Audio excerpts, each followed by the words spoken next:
Bonjour à tous, j'espère que vous allez bien. On se retrouve aujourd'hui pour une nouvelle vidéo. Donc il s'agit d'une présentation.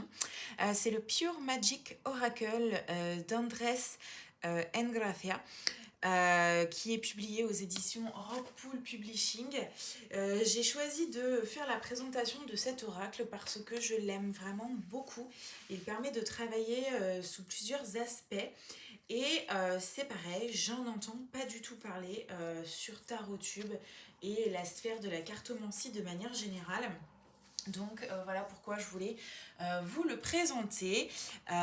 Et en plus je le trouve vraiment très beau et très qualitatif. Après Rockpool, je ne suis jamais déçue. C'est vraiment, je crois, enfin ma maison d'édition préférée. J'aime vraiment ce qu'ils font. Donc il se présente comme ceci. Donc boîte cloche, très qualitatif. Je ne sais pas si ça se verra à la caméra. Mais en fait, il y a un embossing sur la boîte voilà, qui représente des petites feuilles un peu dans ces motifs-là. Donc, je vais... Ouh, bah, les cartes glissent déjà. Je vais sortir le jeu. On a un guidebook et l'intérieur de la boîte est comme ceci. Je le trouve vraiment très très beau. Donc on a un guidebook qui est là, qui est quand même assez conséquent. Il y a plusieurs explications pour chacune des cartes. Donc on a à chaque fois une représentation. Alors il est tout en couleur en plus.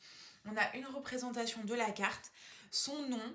Ça reprend les mots-clés que vous retrouvez également sur la carte. Vous avez toute une explication, le message de sagesse qui est envoyé par cette carte. Et ensuite, on a un sortilège magique que l'on peut mettre en application en lien avec l'énergie de cette carte. Et donc, c'est là où je veux en venir, puisque si vous pratiquez la magie, la Wicca, que ça vous, ou en tout cas que ça vous intéresse, que vous aimez être connecté aux différents éléments, cet oracle pourrait voilà, trouver toute son utilité. Donc normalement, donc il est composé de 36 cartes. Il est fait pour voilà, invoquer, on va dire, des pouvoirs de guérison, de prendre soin de soi, se connecter ou se reconnecter à la nature, aux esprits, se reconnecter ou retrouver son pouvoir. Ça travaille aussi sur l'ancrage, voilà, par rapport à tout ce qui est en lien avec la spiritualité. En tout cas, c'est comme ça que l'a pensé et que l'a conçu la créatrice. Vous pourrez constater que vous avez différentes catégories de cartes, on va dire, par rapport à un code couleur. Donc, je ne sais pas si tout rentre dans le champ, mais en gros, vous avez tout ce qui est en vert qui concerne l'élément terre, tout ce qui est en bleu qui concerne l'élément eau, ce qui est en orange ici qui va concerner l'élément feu, et ce qui est dans des tons un peu violet indigo, c'est ce qui va concerner l'élément air. Je vais juste vérifier que je ne suis pas en train de confondre les deux couleurs. Je vais prendre le petit guidebook vite fait.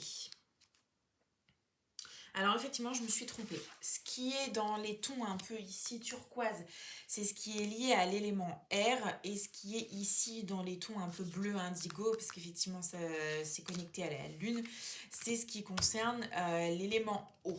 Donc de toute façon, il y a les 4 éléments du coup. Terre, air, feu et eau qui sont représentés en fait dans ce jeu. Donc ça permet de travailler, soit de faire un tirage avec tout mélangé, on va dire, et donc avec les 4 éléments différents pour avoir des réponses, ou bien si vous souhaitez travailler avec un élément en particulier, vous pouvez simplement extraire les cartes du jeu qui sont concernées et travailler avec cet élément uniquement. Donc, je vais remettre les cartes dans l'ordre et vous présenter l'ensemble du jeu. Donc, ensuite, de manière générale, les tranches sont neutres. On est sur un format de carte standard, carte oracle de chez Rockpool, ni plus grand ni plus petit que d'ordinaire. Le dos se présente comme ceci, donc il est vraiment très beau. Il est réversible, pour autant dans l'interprétation des cartes, il n'y a pas d'interprétation endroit-envers. Je regarde le guidebook il y a deux exemples de tirage. Celui-ci et celui-là. Pour ma part, je vous avoue que je ne les ai jamais utilisés, donc je ne pourrais pas vous donner mon avis dessus. Et au niveau des cartes, alors elles glissent très très bien. Elles ont un fini mat, voilà. Et puis au niveau des couleurs, on est sur quelque chose d'un peu délavé, un peu pastel au niveau des illustrations. Donc c'est parti. Donc on démarre avec la suite qui est en lien avec l'élément terre. Et donc on voit au niveau des représentations beaucoup de choses connectées à la nature, au feuillage, aux espaces verts, aux extérieurs. Et donc au niveau des représentations, enfin des mots-clés, on a un petit peu de tout. On a aussi bien des déités, du petit peuple, des choses en lien avec les animaux, la nature, les ancêtres qu'on a vu passer. Donc il y a un peu de tout. Ensuite, donc on passe à l'élément air.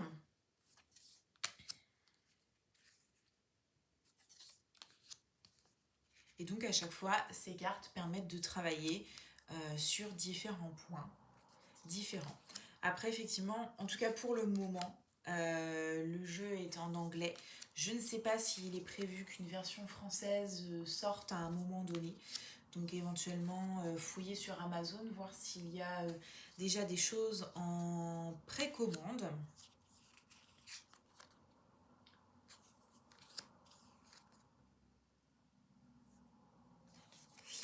Ensuite, on passe à l'élément feu.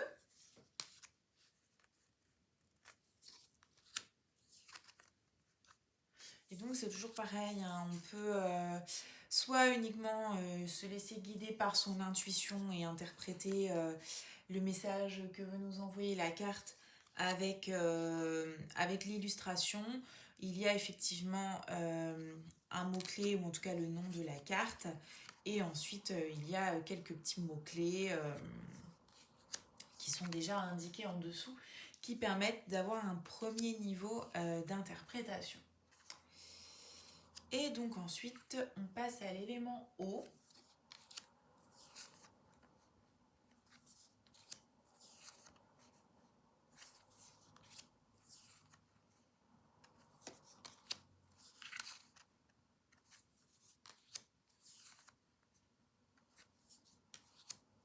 J'adore cette carte. Je la trouve vraiment sublime. Je pense que c'est vraiment ma préférée du jeu. Au niveau du jeu des couleurs, j'aime vraiment beaucoup.